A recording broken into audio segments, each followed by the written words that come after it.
Hello, Taurus. Welcome to the Plaid Sheep Oracle. I'm doing a different thing for this round because we are in this eclipse space between the solar eclipse on October 14th and the lunar eclipse on the 28th of October. And also because we are in Samhain season. For me, the cross quarters are not single days, they are whole time periods, going from moon to moon, either new to new or full to full, depending on how it falls in a given year. And this year, for me, Samhain is this new moon that we had on October 14th in Libra and the new moon in Scorpio that will be on November 13th. Astronomical Samhain, in case you're interested, is November 7th to 8th. Depending on where you are, when the sun reaches 15 degrees of Scorpio. So I've asked two questions. Because Samhain is thought of as kind of a New Year space of, you've brought everything in, you've harvested everything, and now you can dream of the new. So what are you putting to rest? And what seeds are you planting? Now you're putting to rest, this card that came out was unexpected. And actually, in general, there's been this kind of interesting thing where there's a lot of cards that people might think of as positive cards that have been coming out in the putting to rest space and, are being seen from a different perspective. And here with the artist, now it says inspiration, originality, transmission. And it did take me a few minutes to really feel this, but a memory popped into my head and that helped me out. And that was this, if you've watched it, Elizabeth Gilbert's first TED Talk, if she has more than one. And she talks about this idea of the genius and how in the ancient world, the genius was an external force, a spirit that would assist you in your creative process. So that any creation was a co-creation, and there wasn't so much weight sitting on the creator's shoulders. But then, with the expansion of humanism and the Enlightenment, we went from having a genius to being a genius. And then the whole weight of the creation rests on the creator's shoulders. Make or break. And that is what you're putting to rest, Taurus. The having responsibility, this kind of earthy responsibility, both with this hawk, right, the need to see everything,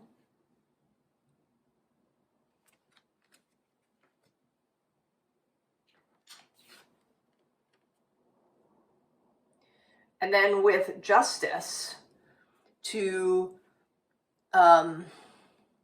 kind of be uber responsible for things, to feel like you kind of need to make it right, or everything needs to be very reciprocal.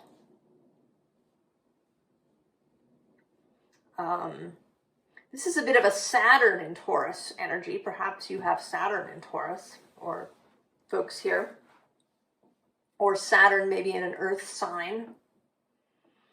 The sense that things need to be fair, that they need to be reciprocal and even at all times. Also that, you can't receive without giving, that if somebody gives to you, that forms an obligation.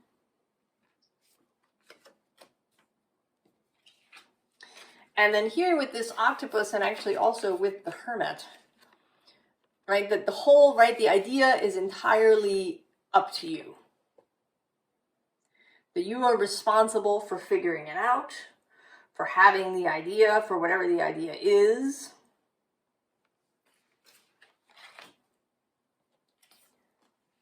And then with this bear, that you are solely, right, you are the bear, you are the solid foundation, you are responsible for creating whatever it is in the real world.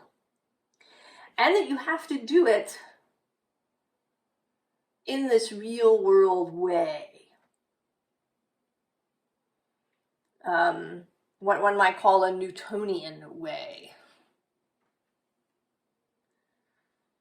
Right? That you have to use physical means to reach it.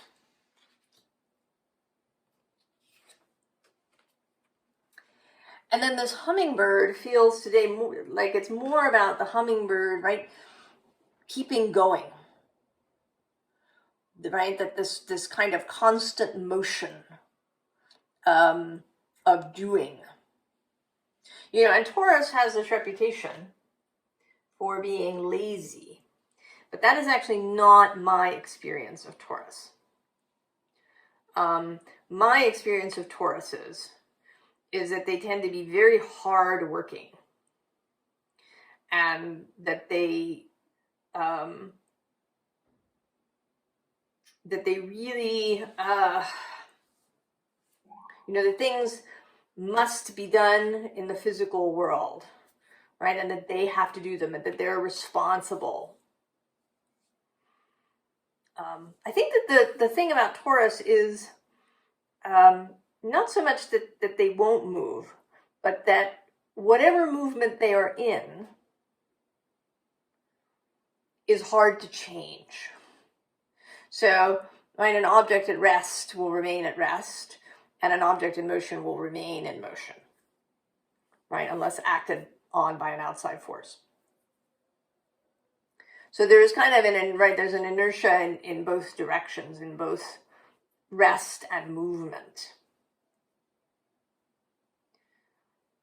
So it's the shifting that is tricky. And although a hummingbird is, you know, very mobile and flexible and easily shifted, that energy in terms of, this is coming through more as the Energizer Bunny kind of, that there's always more to do and we have to do it.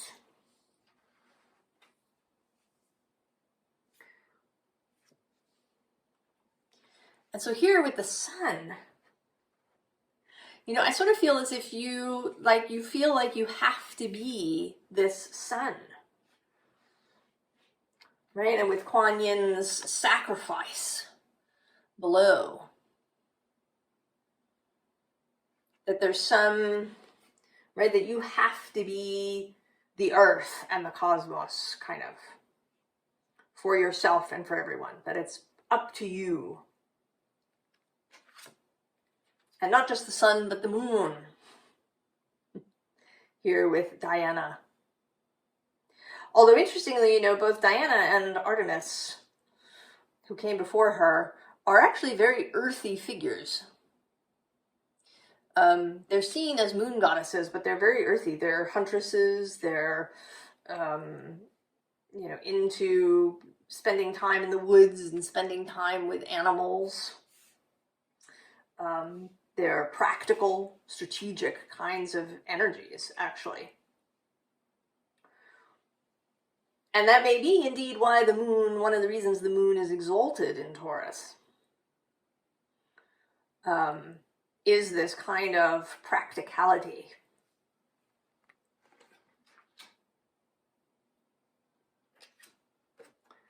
And so, yes, here with the Nine of Wands, that exhaustion, that, you know, perhaps sense of futility, that things never change, right? There's always more to do, you know, and are we getting it right? You know, is it a success? And then what's the next thing? Right? No rest in between, just going. And then with this princess, you know, having to come up with the new idea all by yourself. And then the Seven of Pentacles, right? That waiting energy, that, you know, really, right? That slow physical idea that things just take time. And that nothing will ever change. Everything will always take time. And you have to keep pushing, in order for anything to really change.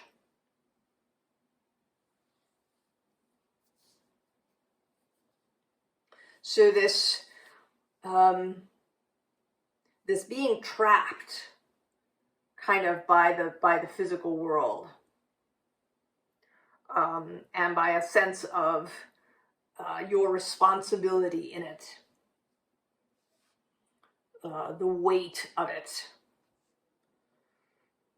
like being Atlas, right? Holding the earth the whole time. So what is the advice for setting this down? First of all, so interestingly, the sun again.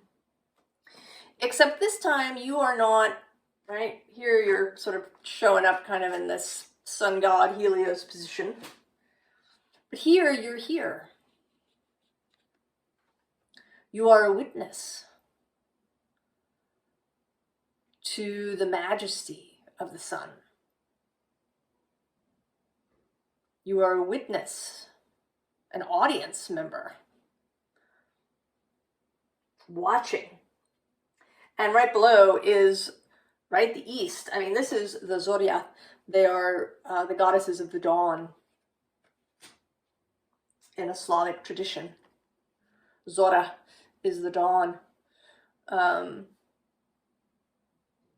Then here we have the dawn as well, right? So the sun-dawn thing, but this time with you as receiver, not as the person who has to make the sun rise every day. And then naturally, of course, magic. Believing in magic. And you know, if you do have a magical practice, you may want to expand that. It could be that your magical practice is very physical, that you know, have ingredients and objects and things in the 3D that you manipulate in order to do a spell. And maybe this is asking you to branch out, to do some magical working that is more mental, more energetic, right? This person is manipulating energy with their hands. And then that is sort of repeated here with this ignition fire card. That you are not, right? You're not solely responsible. Energy can come from outside of you.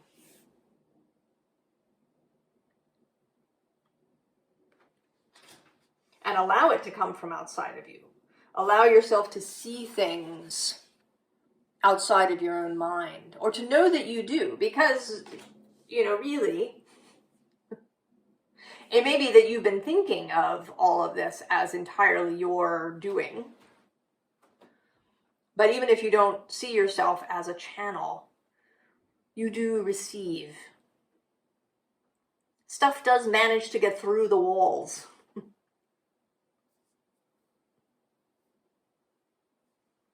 So what seeds are you planting?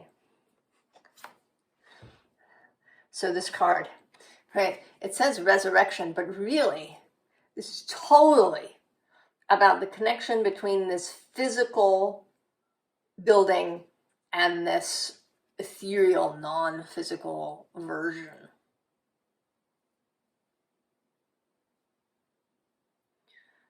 you're opening up deliberately your receptive faculties to include information and energy and assistance from the non-physical.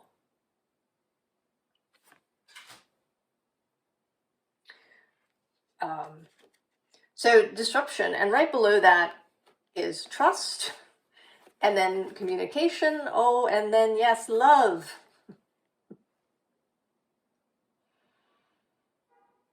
So, right, there's going to be disruption. You know, one of the advantages, if we want to use that word, to doing everything yourself is that then, you know, everything happens the way you want it. It can be very lined up. You have a lot of control. And when you open yourself up to allowing assistance and inspiration from the non-physical, there can be disruption. Plans can, you know, be overturned because non-physical has a whole better idea than even you had. And, right, Taurus can have a difficult relationship with disruption. But what's being asked for, what's being planted here, are the seeds of trust, communication, and love with Source and with your own wider self. Right? This energy of the golden retriever dog, who is absolutely embodied, right? Will, you know, roll on the grass or play in the mud or, you know, enthusiastically lick your face or leap into the leaves or do all of these wonderful embodied doggy things, but who is also totally open to love and inspiration and receiving, right? It's very skilled at allowing.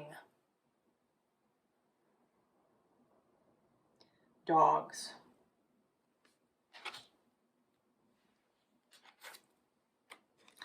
And so then with restriction, this actually feels like, right, there's this, right, so this symbol kind of the closed gate is here on the road. But it's actually, right, it's just, right, somebody just sort of used a stick to draw that in the ground. It's not, right, it's not actually a barrier. Right? The restriction is entirely self-imposed in terms of my connection to Source and the ability to have inspiration and assistance.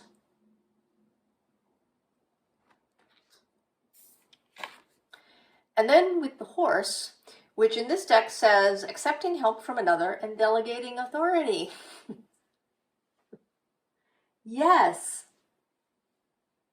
I think all the earth signs have some difficulty with this, especially around things in the physical world.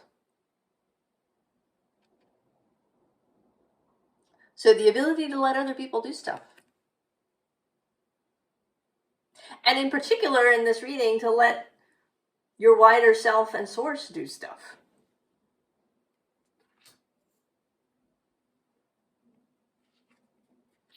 Of course, the Queen of Swords, and right below her, the King, and interestingly, he is looking at this Ace of Pentacles. So, right, discernment, for sure. An air energy. And, you know, Taurus, you are guided by Venus.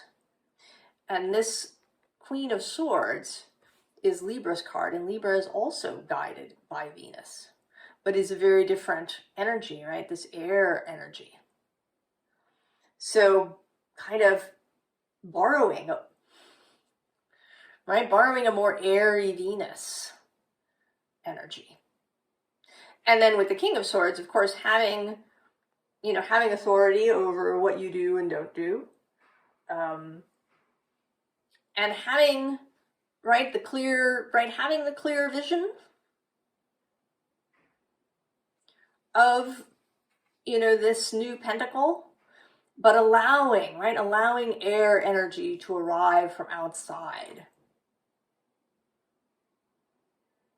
Right? You always evaluate what comes in. You always, you're not required to act on every idea that shows up. You choose. Right? Two of Cups, co-creation. Gaining trust. She always looks a little sort of unsure about taking that cup, so maybe you have been unsure, but you are gaining trust. And that's, I think, really at the crux of it is trust.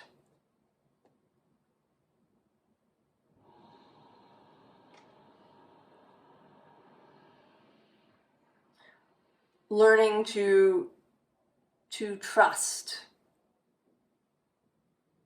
your fellowship, your wider self, and in the goodness of all of this.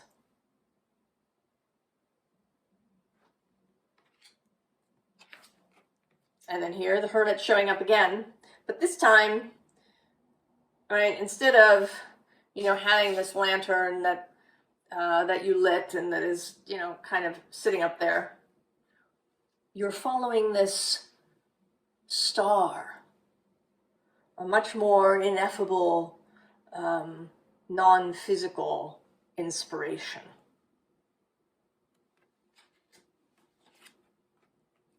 And then you showing up, King of Pentacles, traditionally your card. And I think this is about remembering what Taurus is about in its most exalted state. Right? The earth herself. That Venus, procreative, generative, luscious energy. That is not about restriction.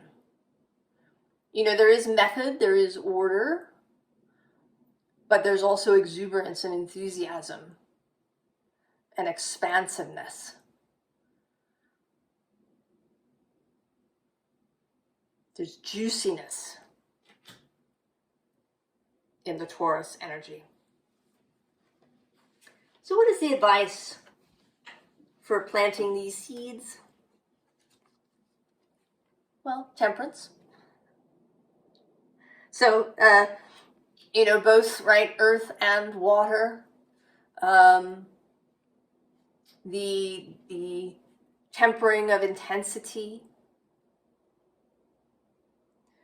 So, ways to ease yourself around this disruption. And here with the angel asking your wider self and source for help. I feel anxious. I feel a little frightened about this disruption. Can we go slow? Can we start gently? How do I help myself through this? Will you help me? Give your fellowship permission to help you, in addition to asking.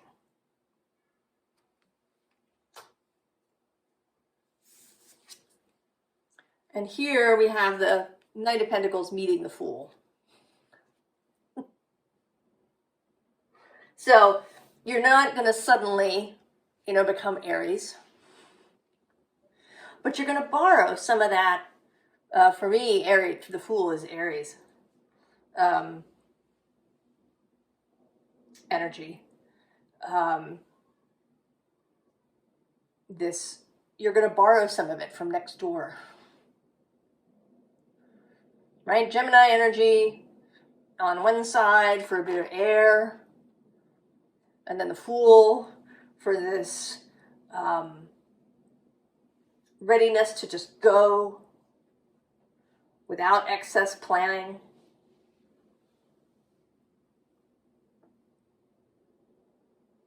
Right? This combination of energies can be so wonderful. Right? The ability to have a steady, responsible, secure footing, and to be someone who others can rely on, but also to have spontaneity and inspiration and magical numinous experiences.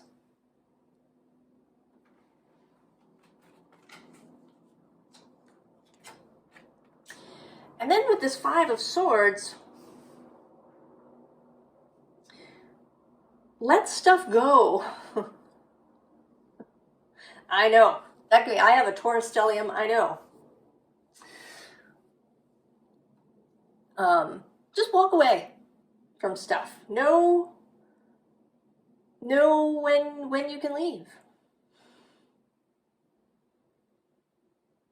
And allow also a little bit of, allow the disruption.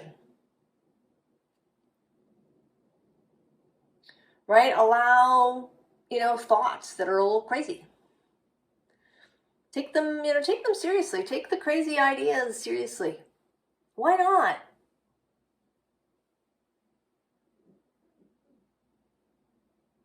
Allow the disruption.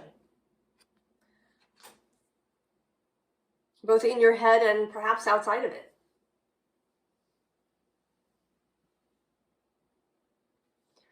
So Taurus, right? Releasing this death grip on the solid material without losing the sense of beauty and joy in everything that is sensual. Right? Creating a joint, right? A co-creation, a balance of energies. Open yourself up.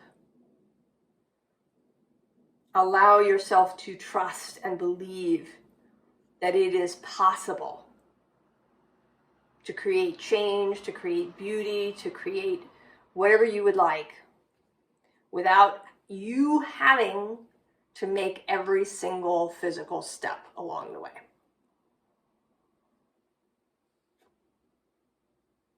And you are releasing that. You're just letting it go with this final Taurus-Scorpio axis eclipse.